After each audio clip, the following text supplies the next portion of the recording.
We are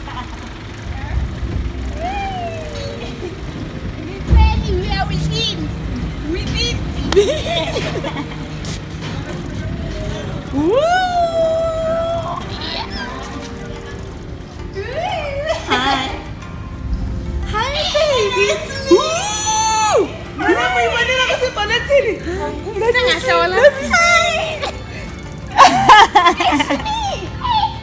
Hi, man.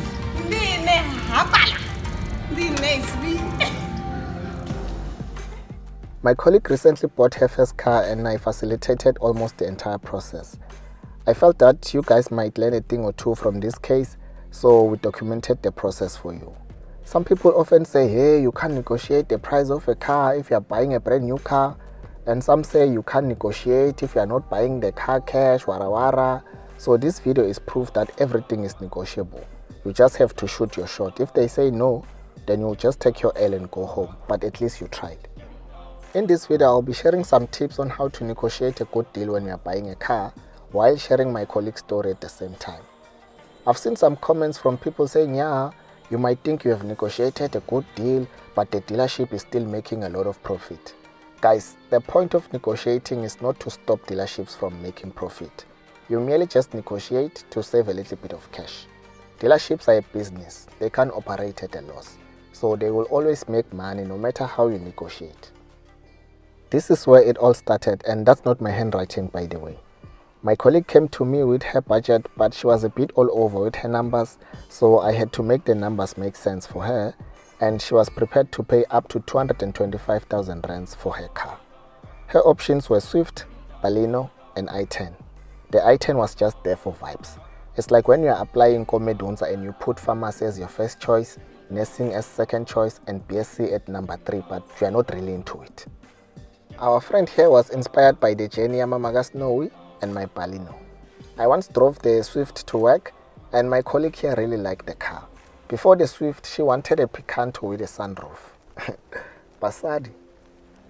We first did some insurance quotes to see how much will she spend on insurance if she buys the Baleno.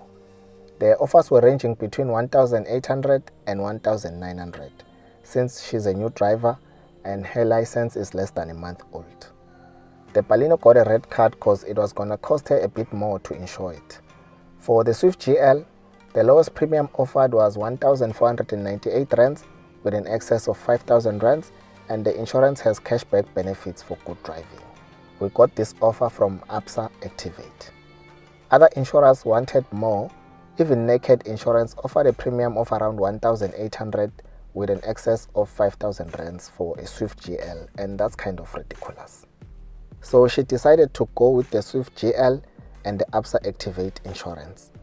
As usual, it was now my chance to shine, and securing the deal was just a walk in the park for me because I've done it before. A Swift GL manual cost 208,000 rands before adding delivery fee, licensing, and other extras. So I told the salesperson that my friend here wants the car, but she's only prepared to pay 200,000 rands all in. He said, cool.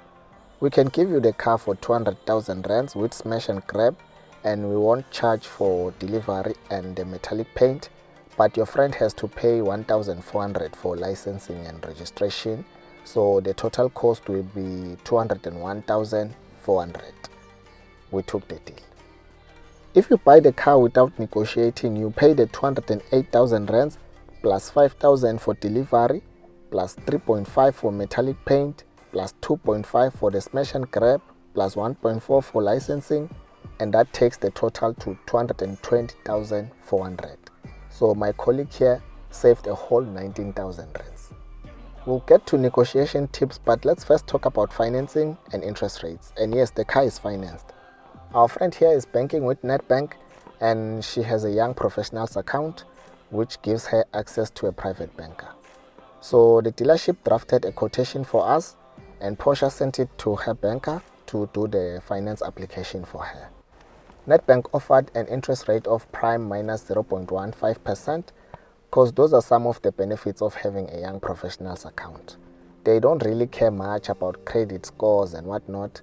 You so much just get a good rate for having that account.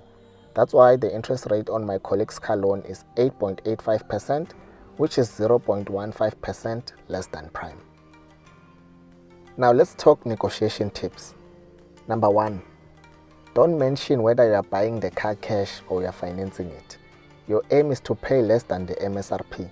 It doesn't matter where the money is going to come from.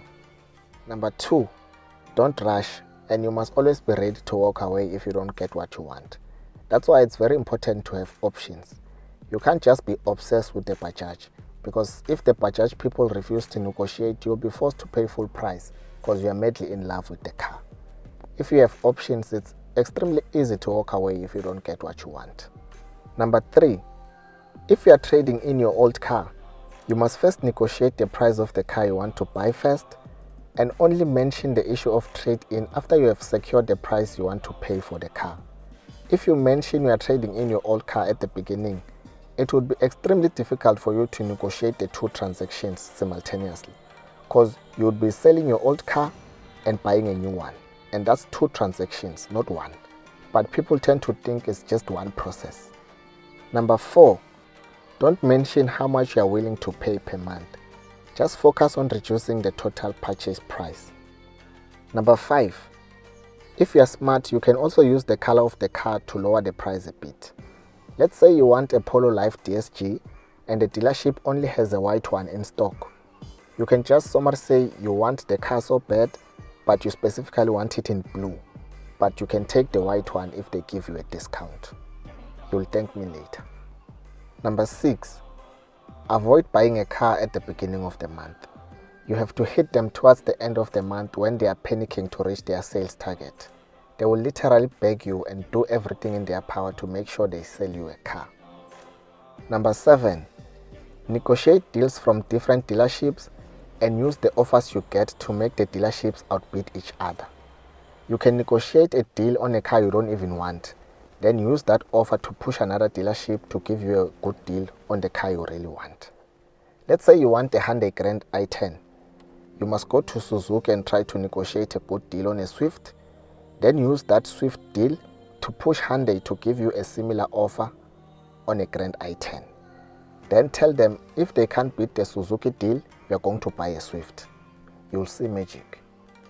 Number 8, don't be soft, because sometimes salesmen can try to emotionally blackmail you. They sell cars every day, so they have a lot of tricks, but you must be hard-headed. If they say 10, you say 6. If they say 8, you say 6. If they say 7, you say 6. If they can't give you 6, you simply just walk away and try to push your luck somewhere else. Number 9, do some research and ask for help from people who know the game. Unfortunately, I'm not available at the moment because I only help friends and family. So you can't pay me to negotiate deals for you, but I'll teach you how to negotiate for yourself. Number 10, subscribe to my channel because I always share car buying tips in my videos, and make sure you watch every video I post. But even if you don't subscribe, it's fine. Just watch the videos and learn. You don't even have to like, share or comment, just watch. For those labatsanza Zabatibandu, my colleague's car installment is 3,722 rands 10 cents and her insurance premium is 1,498 rands. That's a total of 5,220 excluding petrol. She stays 5 minutes away from the hospital, so she can drive to work for the whole month with one tank. Unlike me, I chow a full tank every week, but that's a story for another day. Thank you for watching. Don't forget to like, share and subscribe to the channel for more car content in a Mzansi context.